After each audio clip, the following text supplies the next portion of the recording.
Hello, everybody, and welcome back to the Jeff Bradbury Show. My name is Jeff Bradbury. Thank you so much for joining us today and making TeacherCast your home for professional development. In today's episode of the Jeff Bradbury Show, we're going to be talking to an amazing Catholic priest who's going to be telling us a little bit about some of the things that he's doing in his school, where he has been a headmaster for the last 50 years. They have an amazing program happening in St. Benedict's in Newark, and we're going to learn today not only how he's keeping kids in the classroom, but what they're doing out on the Appalachian Trail. So stick on today. We got a lot of great stuff happening in today's episode. If this is the first time you're checking out our program, thank you so much. All of our shows are going to be archived over on teachercast.net/podcast. And if you'd like to share your story, you can head on over to teachercast.net/contact. We would love to have you share your story and your passions right here on the Jeff Bradbury Show. My guest today is Father Edwin Leahy, the headmaster of St. Benedict's Prep in Newark, New Jersey, where he has been serving the youth for over 50 years. Father Leahy, welcome to the program. How are you today? I'm doing great, Jeff. Thanks for having me. I am so excited to have you on here. We're going to be talking all about your journey and all the great things that are happening in St. Benedict's Prep. But before we get into that, tell me a little bit about yourself. How did you get to being at St. Benedict's? That's a great question. I grew up in Middlesex County, the northern part of Middlesex County in Woodbridge. And when I got out of elementary school at what was the local parish, my father wanted me to be taught in a single-sex school. So he had me take the test at St. Benedict's and St. Peter's Prep, and then at a school that was co-ed, but Catholic school near us in South Amboy called St. Mary's. I was rejected at St. Benedict's. And for some reason, my father went to the pastor of the parish and said, can you see if you can intercede to get him in? And I to this day, I have no idea why my father didn't just say, okay, we'll go to St. Mary's in South Amboy, where I had been accepted. But he didn't. And I came to Benedict's, and if you were here with me, I could take you to the exact spot where I was standing on day 1 or day 2 that I was here, and I knew I belonged here. I knew I was home. So as a 13-year-old. So that was because of my mom and dad that I got sent here. I told my father, I said, I don't know where it is. He said, well, take the train from here to Newark, get off and find it. And here I am still sitting in the same place 60, 70 years later, right? So, what makes St. Benedict's so amazing? I think I knew, because I was always around priests as a kid. I lived 2 blocks away from the church. So anytime anybody in the church needed something, my father and mother would say, go down and help them, they need help. So it used to drive me crazy. But then as a result of the friendships, a lot of the people from the parish would hang out and would come to the house. So I was around people, and I had this notion that I might like to be a priest. I had no idea about monks and about the way they live until I got here.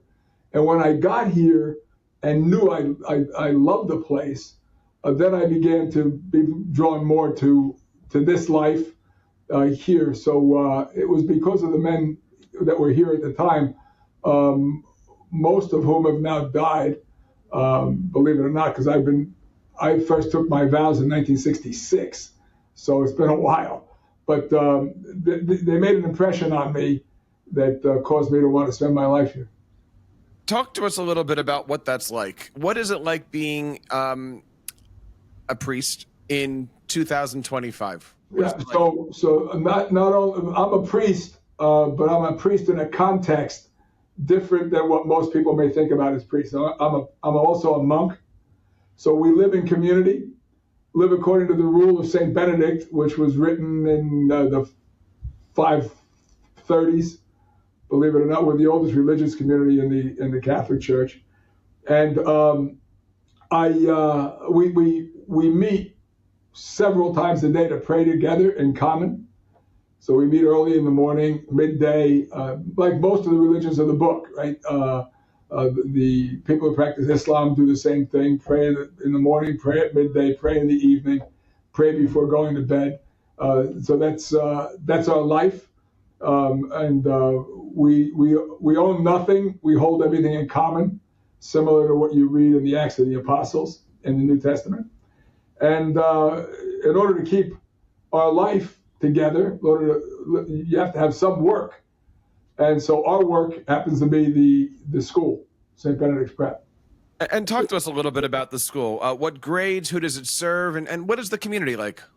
So the school, when I was a kid here, between 1959 and 1963, was a school of all young men, from grades 9 to 12. The school presently is a school of when I was now. Let me tell you now first. Now this is a school of 1,000, from kindergarten to grade 12, both boys and girls. When it gets to the high school level, the boys and the girls have their own divisions. So the girls have a separate division from the guys, which the reason being, it gives us an opportunity to have more leadership opportunities for kids than you would have if it were co-ed. If you were co-ed, you'd only have one, what we call senior group leader. But when you have two divisions, the girls have a senior group leader, the guys have a senior group leader. The 7th and 8th graders have a group leader, a school leader, and the kindergarten, the 6th grade also have a leader, all students. Now, one of the things that I know that you're proud of with your school is the fact that students are coming to school every day. I know that sounds kind of trivial, but here we are in January of 2025. We are getting into those summer, spring days. The weather's getting warmer. Schools around the country are having difficulties keeping students in the classrooms, but you seem to have broken through and come up with a plan for that and have been successful through it. Talk to us a little bit about what's going on at St. Benedict's and how you guys are facing and fighting chronic absenteeism. Yeah, post-pandemic, absenteeism has been a huge problem in schools, and in our own city here in Newark, it's a big problem. We work real hard. We build a place on 4 kind of pillars, and the first pillar is building community, so that being responsible for one another. We work super hard. We meet every single day as a school community. We do attendance in that community, so in that meeting. So if someone is absent, everybody in the school hears that name. And frequently, excuse me, I have a cold.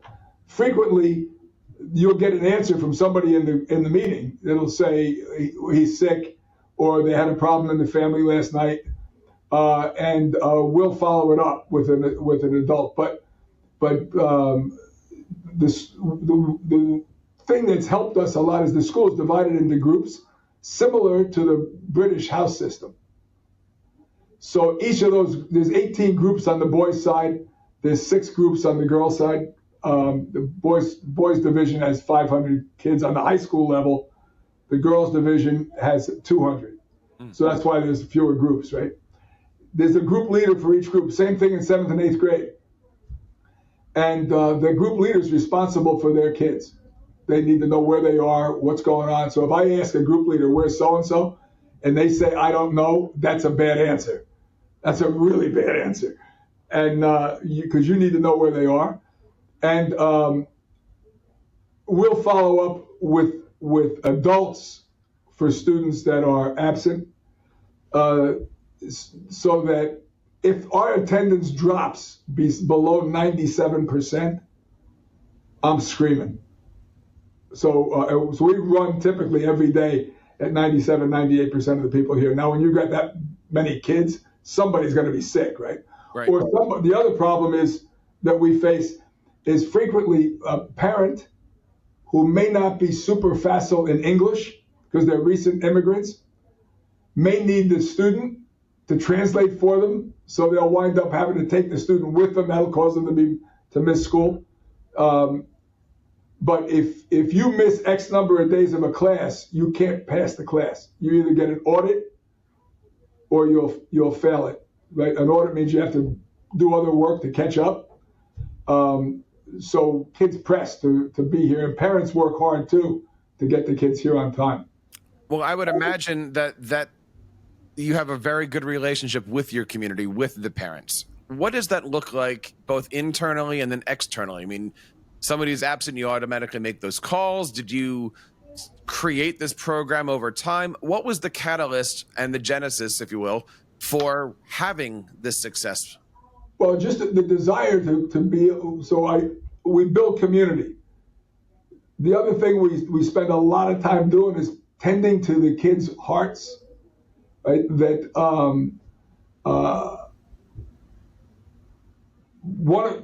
a lot of what people see in education right now as academic underachievement has nothing to do with cognition, with people's intellectual ability.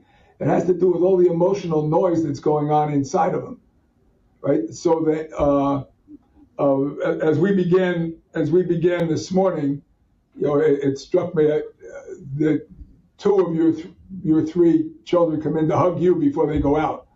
We have a lot of kids that have no fathers to hug. That has a big time effect on a young person, especially as they get older. So a lot of what we see is this anger that demonstrates itself in sadness, in depression, or in acting out. That we spend a lot of time working on. We have a pretty highly developed counseling center. It's not a guidance office, and it's counseling. So we have clinical psychologists, counselors, certified school counselors in the building every single day. So there's kids going either to individual one-on-one talk therapy or going to group. So we have the kids name the groups, but there's groups like Unknown Sons, right? So guys who have no idea who their father is or have a fractured relationship with their father. And when you begin to deal with those issues, and the student realizes that he can't change his father, but he can change himself, you watch grades go up like a thermometer in July. It's unbelievable. So various groups meet. The Unknown Sons is one. Blues Men is another. Guys who realize through the counseling center they suffer from depression. Same thing on the girls' side. Until the girls came here, Jeff, which was 5 years ago, I had no idea the number of young women and girls in this country that have been abused one way or another. I mean, it's staggering. So that's a whole other set of issues that the girls have groups around. So they're either doing one-on-one talk therapy or they're meeting in groups. Some kids may be in groups 3 days a week, right? They maybe have a fractured relationship with a parent. They may be depressed. And we also do things around substance abuse. Either the substance abuse of somebody that the student loves, which has an effect on them as well, like Alateen, for example. So these things, they may be in meetings 3 or 4 days a week. That's another way of making sure that kids come to school.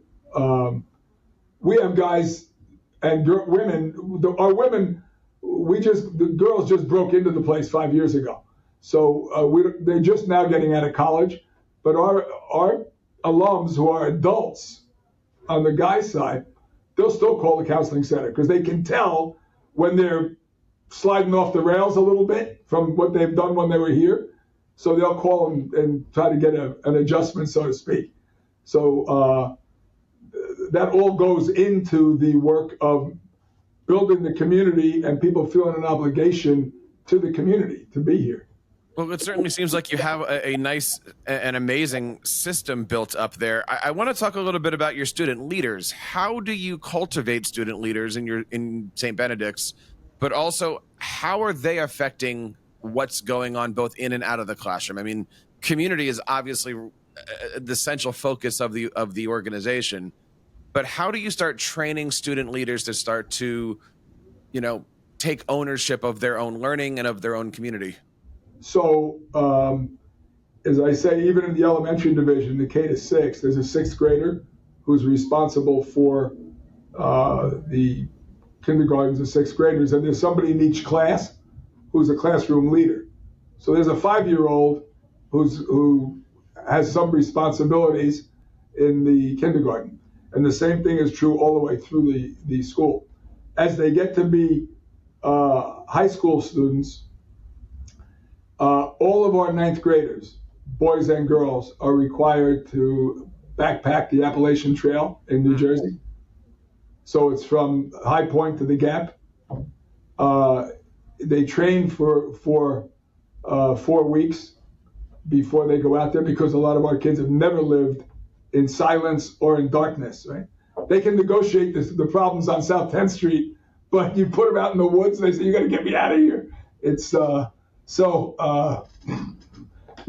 excuse me with my cold. The backpack is a huge beginning of leadership, because it's the exact same system that the Boy Scouts use. So there are groups of 8. Each group of 8 students has a leader that's responsible for the group of 8, and then the groups of 8 are put together into a company, is what we call it, and there's a leader of the company that's a student as well. So from the time they're 13 or 14 years old, they have some leadership responsibilities. When they're on the trail, we trained for 4 weeks. We've had situations where the very first steps that the kids were taking up on the trail when we dropped them off, they were going in the wrong direction. So they're walking north instead of south. No adult will stop them. So it's there. You have to ask. The adults can ask questions, but he can't say you're going the wrong way, right? So the kids have to figure it out. And we've had situations where no, we're going the right way. So they're walking half a day before they finally figured out we haven't passed anything that we should be passing. So that begins in 9th grade. In the 10th grade, we, because the kids that we have, most of our students are of the African dispersion. So you have African Americans plus relatively recent West African immigrants and Latin Americans. They're 5 times more likely to drown than their white counterparts. So we teach every student in the high school level to be able to defend themselves in the water. And then we do a intensive 5-week course, a training session with a former Navy SEAL operator who trains the kids. And the culminating experience is that they go off of a 8-foot tower into the water with a mask on that they can't see out of. Wow. And then they take their clothes off and shed them and making a floating device out of their pants. And the SEAL is in the water, and he'll make life a little bit difficult for them. Turn them upside down, pull them down to the bottom of the pool. And parents have come. We invite parents to watch it. And I've had parents crying, saying, Father, I can't swim, and I'm so happy that he or she is learning how to. So that's 10th grade. 11th grade, they do a evolution of 36 hours out in the woods. We have property out in Sussex County, and they do a 36-hour evolution out there, an adversity challenge with the same Navy SEAL operator. And they're all ways of beginning and then enhancing the leadership skills of the kids, because the everyday operation of the school is in the hands of the kids. If they need to change this, that's why you have to have a faculty that's very, very, very, very flexible. Because if the senior group leader doesn't like what he's seeing in the course of the day, he'll say, there's convocation. That's what we call the morning meeting. There's convocation after school. This is a 17 or 18-year-old student saying that. Every kid in the school and the adults will all be there. So you may have been planning to pick up your triplets. You know what I mean? But you got to flex, so you're doing what the 17 or 18-year-old student is asking. You're bringing back a lot of memories from the Boy Scout days. I clearly remember the, take your pants and put the air in it and float with it, and somebody else is sitting there in the greased watermelon, all of that wonderful stuff. Like you're taking me back to my youth, my friend here. It's the same system. So there's group leaders, just like a patrol leader, and then there's a senior group leader, just like the senior patrol leader. It's the same exact system. That's awesome. Talk to you mentioned this earlier, the staff, right? Like your teachers. What does training look like for them? I mean, we talk a lot about professional development on this channel. We talk a lot about adult learning. What does it look like to be an educator in your system when not only are you trying to teach 5th, 6th, 7th, 8th, 9th grade, but you're also trying to work with youth who that might not be the most important thing to them at that particular time? Correct. One of the major factors that allows this to work is we've been at it long enough now this way. It's been 52 years, 53 years, is young men who grew up in the system come back to be on the faculty when they're finished school. So that's a big, big part of it. So they've lived it. Many of them came out of difficult situations, so that they have a standing in the community as teacher that gets kids' attention. Then the web, for example, in the city catches a lot of people. So you talk to our guys who are on the faculty and say, well, who else do you know? Who else should we have on the team, so to speak, right? Mm-hmm. And then more recently, I've done. And we've done a screener for teachers. I decided that instead of having people apply, I wanted to invite people. So you'd appreciate this that you're a teacher, that any application and resume that we get, I'm not interested in anything that's on the resume except contact information. And we invite people in to the school if they send us a resume. And I'll give you an example. The first group of teachers, we did this a couple of years ago. We began it, we still do it. There were 30 resumes. We invited all 30 of them to come, but we give them a gear list that they have to bring with them. And the gear list will include things like a 2-foot length of string, a 10 by 10 piece of white paper. Well, you can't buy a 10 by 10 piece of white paper. Thinking that, yes. A change of clothes, a towel, 1 shoe, and there are a couple other things in the gear list. Then of the 30 people in the original group that had applied, 10 showed up. Because I'm sure the other 20 said, this place is crazy, right? So that's already sorting out the kind of people that were probably not going to be real happy here. Right. So the 10 that came, you find out a lot because when they arrive, we pair them with a student. Nobody gets hired here, Jeff, without the students interviewing them. So we've been in situations actually where the adults were prepared to hire somebody and the kids said, no, don't do it. We'll walk all over them. So the kids have a big voice in that process. Then when they come in, we pair them with a student. So you have an adult and a student. And we put about 50 photographs out on a big table. And everybody has to pick a photograph. And they're photographs like there's a famous one of an astronaut sitting on the moon with his feet up on an ottoman, looking at the Earth. There's one of a walk-up, a tenement in New York City with clothes hanging out on the line, all kinds of different photos. Everybody picks one. Then they have to take a turn at describing what it is and why they picked it. Well, I'm telling you, you find out things about the person that you can't ask in an interview. People start talking about their life, who they are, what they've had to suffer. You can't ask that stuff in an interview. And the kids do the same. Then they take the shoe, and they get the one shoe that they brought. They get 2 minutes with their partner to think of as many things as possible that they can do with that shoe. And then one person will describe it, and the other person will act it out.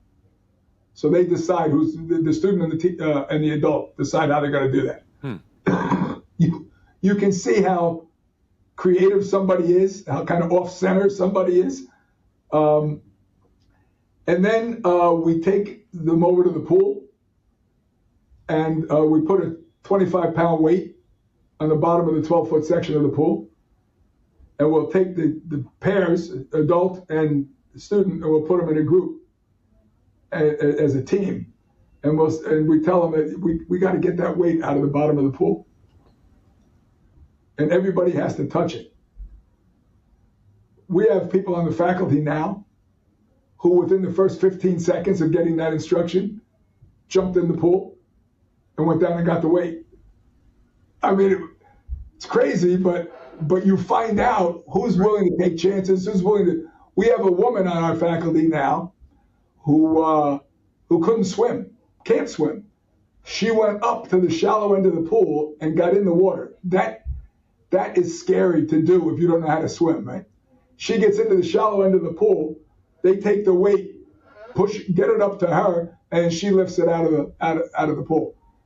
So most of the people that went in the water in 2 seconds are on the faculty now, and so we've continued to do that as a way of deciding who we wanted to invite in. It's kind of a long-winded answer, but I've never heard of an education job that starts with bring a bathing suit. That's pretty cool. That's it. These people went in. They went in with their clothes on. Oh, okay. Because we told them to bring a separate set of clothes in the gear list, but boom, went right in the water with their clothes on. One guy teaches English to the girls division. The woman teaches Spanish. Somebody else is a college placement office director with us. So that has been a good way of getting off people who think a little bit different in the box. I would love to have you back on, sir, and do a follow-up with members of your staff, because that sounds like an amazing story and an amazing journey for not only the staff, but the faculty. Talking today to Father Edwin Leahy from St. Benedict's in Newark, New Jersey. If anybody is looking to get a hold of you or looking to learn more about the school and the environment, where can they go for more information? They can go on our website, sbp.org, or they could email me at fredwin.sbp.org. Excellent. We're going to make sure that we have links to that and everything over here on our show notes over at the Jeff Bradbury Show. You can find out more about the show over at teachercast.net/podcast. And don't forget to hit like and subscribe and share this with all of your friends and family. Father Leahy, thank you so much for coming on the show today. Best wishes in 2025. I got to have one last question here. What are you looking forward to the most as we begin this brand new year? I always look forward to being able to see the kids graduate every year, because the school has to be recreated every year. So I look forward to the seniors moving on, and then the challenge of creating the school all over again. That is awesome. And as a teacher, I'm always looking forward to that as well, and seeing the faces and working with the parents.